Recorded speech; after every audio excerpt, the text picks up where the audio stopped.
Fukushima fearmongers, and anti-scientific notation.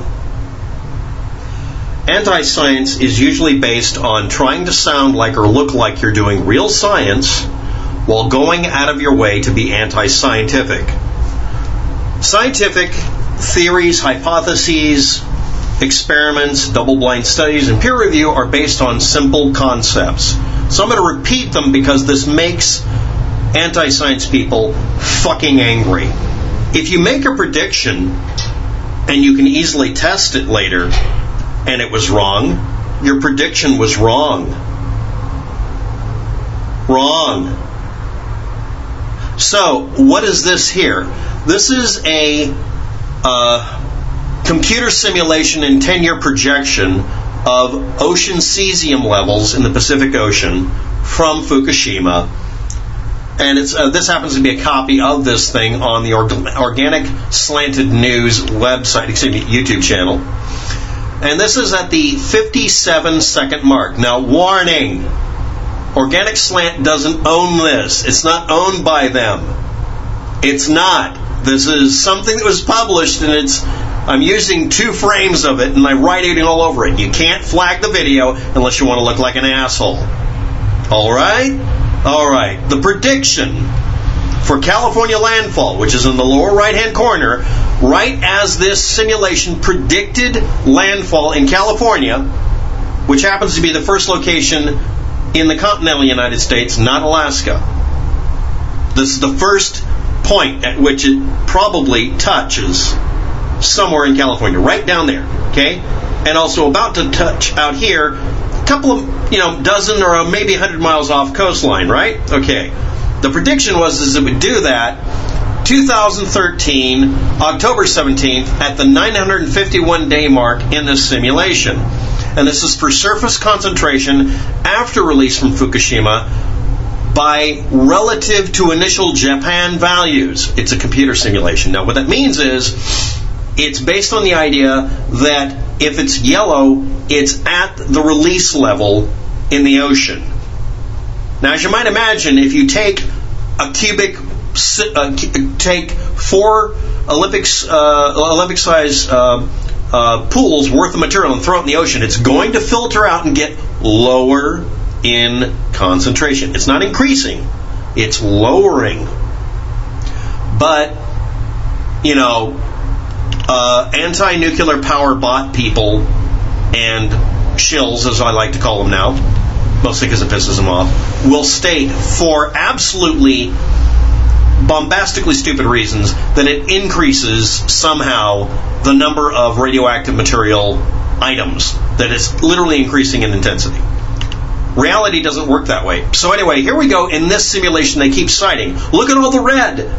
Okay, what do the colors signify? Okay, I'm going to make you sit here and look at this. Remember, this is the prediction that it would make landfall by 2013, October 17. Alright? Alright. This area here is at 1,000th the concentration of what it came out of Fukushima. It's diluted 1,000 to 1. The next layer is 10 to the negative 6th power lower, or million times less intense. It's a million times less dangerous. Then we get out to the ultralight blue here, and it's a billionth, 1 billion times lower. And then by the time we get out here where it's effectively white, but there's still some ability to detect it, they did a cutoff at 1 trillionth the intensity level. 1 trillion to 1 dilution.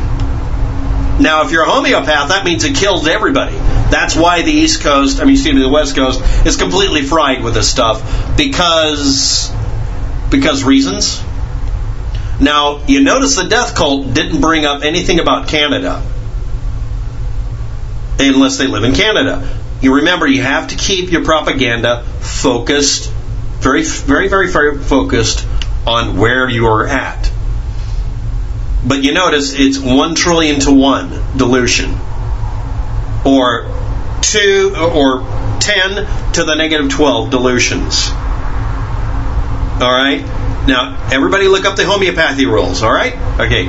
And that's what these are. Surface concentration relative to the original point. This is 1 trillion to 1. This color is 1 billion to 1. This is 1 million to 1. And this is 1,000 to 1. There is no yellow, so it's over 1,000 time dilution. All right? Have I smashed that into your face as much as possible? It was supposed to happen in 2013 October. Now, the day it actually was detected off the coastline, 100 miles off the coastline, technically they could detect it because they were using equipment sensitive enough to detect it. It was supposed to have already made landfall, but anyway, it was 2014, a year later. So this map, this computer simulation was wrong by a year. Let's start with that. This simulation was not accurate or correct by a year. Next. The place it actually was detected is right here. This little bump right here, halfway between this little chunk and that bay thing. Okay? Now let's back that shit up again. Right there is not where the concentration increased or was detected according to this equation, map, simulation. Right? Let's look. No, it was supposed to hit over here, but it was supposed to hit on this day, on that position. It was supposed to do it a year earlier, and it was supposed to be a 1 trillion to 1 ratio. Right? And here it is, still at a 1 trillion to 1 ratio, approaching a 1 billion to 1 ratio. When you look up the actual measurement, it really was at 1 trillion to 1 or lower. But they got it wrong on the day that it was supposed to be detected. But you could say, if you wanted to argue it, they kind of got it right because there was 1 or 2 places it should have hit. It hit in one, not the other.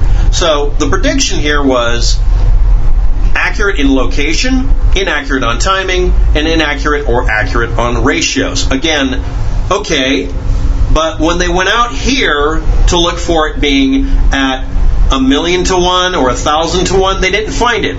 The entire area out here, all the way out, all the way to here, was it 1,000 to 1? No. It was all white on that day. On the day it made landfall, they still had it below 1 trillion to 1 or 1 billion to 1, worst case scenario. So this wouldn't have been bright red.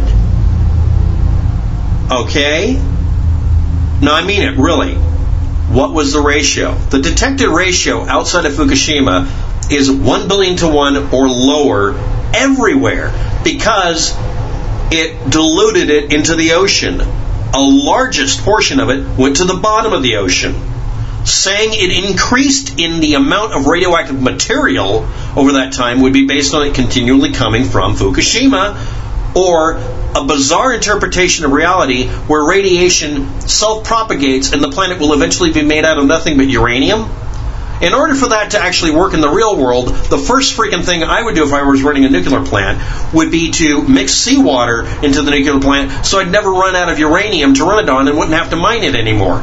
It would be making uranium out of water. But that's not how shit works. So, no. As it goes further from the source and is diluted more, it doesn't increase in its concentration, it decreases. The meme that Fukushima fearmongers use is that everything increases no matter what you do. There's no way to reduce it. Because if you talk about the fact that it will dilute 1 trillion to 1 or more, if you talk about the fact that it eventually does go away, the fact that it's heavier than the water so it normally sinks to the bottom of the ocean, the fact that most of the shit does not bioaccumulate, if you talk about any facts, they get militant and psychotic, and they'll keep reposting it.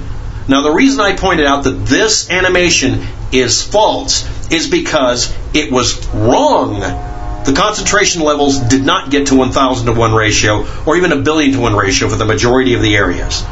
There has never been an attempt by the Fukushima fearmongers to measure a goddamn thing and accurately depict it. They won't measure it because it won't fit a political or politicized goal. They don't give a shit about your health or mine. They only give a shit about being activists and patting each other on the back and trying to get rid of nuclear power. For no good reason that I can come up with on their part. There are plenty of good reasons not to like nuclear power. But lying and getting in people's faces seems to be a dumb idea. Beautiful Girl by Dana, Kevin Blanch, and the entire anti-nuke industry, that has started up its cottage industry is based on absolutely fucking not measuring a damn thing and lying and using computer simulations. You can't bitch about computer simulated pictures of Earth by NASA, but accept this shit as fact when it's not. This simulation was wrong. I don't care who put it out. This could have been done by Woods Hole. It doesn't matter. Everybody predicted the worst because you want to base your opinion on how you're going to deal with something on worst case scenario. But it didn't turn out that way. We got blind lucky here. We had blind luck. We got way luckier than we deserve as a species. But that doesn't change the fact that we did. It wasn't as bad as we expected. We should all breathe a sigh of relief. And yes, we should try to make sure this doesn't happen again. And I'm in favor of not having nuclear power. I'm not in favor of nuclear power, you stupid assholes. But when you lie like this, you kind of look like you're sandbagging it like an agent provocateur to make anybody who wants nuclear power to stop being done look insane, which is obviously your goal. Every time you upvote or promote a YouTube channel that lies about nuclear power, you're doing something against your own best interest, no matter what the fuck it is, they're saying, and no matter what the fuck you want. And yeah, if you type in these numbers in Google, it does anti-scientific notation. Because this isn't scientific notation. This is actually engineering notation. I'm not kidding. Scientific notation doesn't use to the 12th power, 9th power, and 6. It'll do things like to the 10th power. But anyway, again, it didn't make landfall on the timing that this thing predicted, and it predicted a much higher concentration in the ocean than really was there. It never got to 1,000 to 1 ratio. It was always 1,000,000 to 1 or 1,000,000,000 to 1, worst case scenario, the entire time. Thanks for watching. Have a good day, and good luck with all of that.